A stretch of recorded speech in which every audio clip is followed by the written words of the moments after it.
नमस्कार दोस्तों, स्वागत है आप सभी का। आइए बात करते हैं आज वायरस जनित रोगों के बारे में। वायरस जनित रोग में सबसे पहले बात करते हैं वायरस जो होता है वो क्या होता है। वायरस जो होता है सजीव और निर्जीव के मध्य कड़ी होती है, अर्थात वायरस के अंदर सजीव और निर्जीव दोनों के गुण पाए जाते हैं। वायरस की खोज जो है वो इवानोव्स्की ने की है। वायरस की खोज जो करने वाले साइंटिस्ट नाम है इवानोव्स्की है। सबसे पहले बात करते हैं वायरस जनित रोग पोलियो के बारे में। पोलियो जो होता है ये एंटीरो वायरस द्वारा होता है। तो पोलियो का रोग जनक क्या याद रखेंगे हम, एंटीरो वायरस। अब इसके उपचार की बात करें तो पोलियो के उपचार में दो प्रकार के टीके लगते हैं, एक मृत टीका, दूसरा जीवित टीका। मृत टीका के अंदर जो जीवाणु होते हैं पोलियो वायरस के, वो मृत जीवाणुओं को शरीर में प्रवेश कराया जाता है। जब मृत जीवाणु जो है शरीर में प्रवेश करते हैं तो हमारा शरीर इन बैक्टीरियाओं या इन वायरस के खिलाफ एक प्रतिरक्षा का निर्माण कर लेता है, जो कि हमें आजीवन सुरक्षा प्रदान करती है। दूसरा होता है जीवित टीका। जीवित टीका के अंदर ओरल पोलियो वैक्सीन ओपीवी का प्रयोग करते हैं, जो कि हम जनरली सभी 2 से 2.5 वर्ष के बच्चों में जो नवजात शिशु होते हैं उनको ओपीवी का जो टीका है वो लगाया जाता है 2 बूंद जिंदगी की। तो वही जीवित टीका है जिसको ओपीवी कहा जाता है। तो पोलियो का उपचार 2 तरीके से किया जा सकता है। और पोलियो रोग में सबसे ज्यादा प्रभावित होता है तंत्रिका तंत्र। और तंत्रिका तंत्र में पैरालाइसिस हो सकता है। तंत्रिका तंत्र की जो विभिन्न कोशिकाएं हैं वो उस अंग विशेष से कार्य करना बंद कर देती है, तो वो अंग भी कार्य करना बंद कर देता है, तो इसमें विकलांगता उत्पन्न हो जाती है। दूसरा बात करते हैं रेबीज रोग। तो रेबीज रोग है वो रेब्डो वायरस द्वारा होता है। वायरस का नाम है रेब्डो वायरस।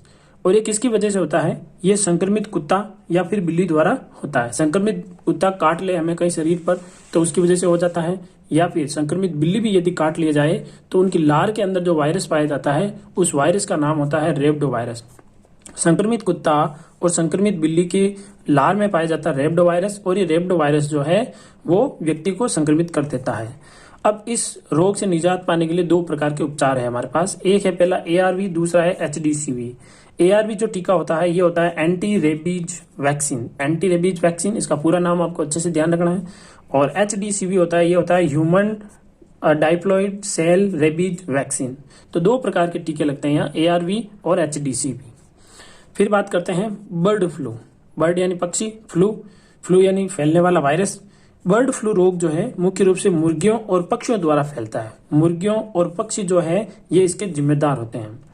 अब इसमें जो है मुख्य रूप से इनके द्वारा एक वायरस होता है मुर्गियों और पक्षियों में, उस वायरस का नाम है H5N1 वायरस।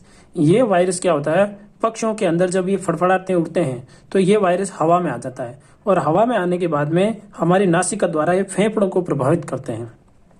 तो बर्ड फ्लू है वो सीधा किसको प्रभावित करता है, आंख फेफड़े को प्रभावित करता है। इसका उपचार जो है वो है टेमीफ्लू। इसका उपचार है टेमीफ्लू, एक औषधि है। इस औषधि में ओसेल्टामिविर जो है ये एक पदार्थ पाया जाता है, एक यौगिक पाया जाता है, जो कि हमें इस रोग से या इस वायरस से बचाने का गुण इसके अंदर पाया जाता है। तो ये हो गया बर्ड फ्लू। फिर है next swine flu. Swine flu भी एक बहुत ही खतरनाक वायरल बीमारी है, हम काफी सुन चुके हैं इसके बारे में। तो स्वाइन फ्लू जो है ये H1N1 वायरस द्वारा होती है। स्वाइन फ्लू का वायरस कौन सा होगा, H1N1 वायरस द्वारा ये फैलती है। इसका वाहक जो है वो होता है सुअर। तो सुअर होने के कारण ही इसका नाम पड़ा है स्वाइन फ्लू। सुअर से इसका नाम पड़ा है स्वाइन फ्लू। देखिए यहाँ पर कई सारे वायरस है जिसमें H आता है और N आता है। तो H और N का क्या अर्थ है, यहाँ देखिए। H का अर्थ होता है हीमोग्लूटिनिन यानी ये रक्त से जुड़ा हुआ है, और N1 का मतलब होता है न्यूरामिनिडेज, ठीक है, न्यूरो तंत्र से जुड़ा हुआ है। तो H1 और N1 का यहाँ पूरा नाम लिखा है, ध्यान रखिएगा इनको भी। फिर बात करते हैं अगला इबोला वायरस।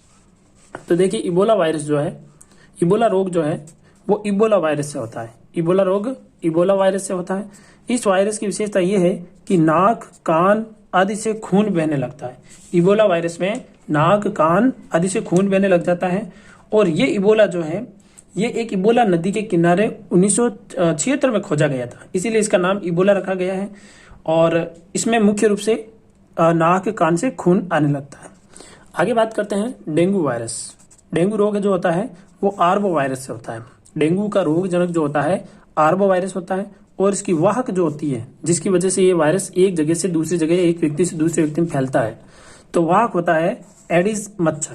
एडीज मच्छर, मादा एडीज मच्छर जिसको कहते हैं, मादा एडीज मच्छर होता है, उसकी वजह से डेंगू फैलता है। अब इसकी सबसे बड़ी विशेषता रोग की है कि बीमाणु या प्लेटलेट्स के अंदर भारी संख्या में कमी आती है। जब भी डेंगू रोग से ग्रसित होता है व्यक्ति, तो उसके शरीर में बीमाणु और प्लेटलेट्स की भारी कमी आ जाती है। तो ये भी एक तरह की पहचान है डेंगू और मलेरिया के बारे में। फिर आगे बात करते हैं, अगला रोग है चिकनगुनिया। देखिए चिकनगुनिया क्या होता है।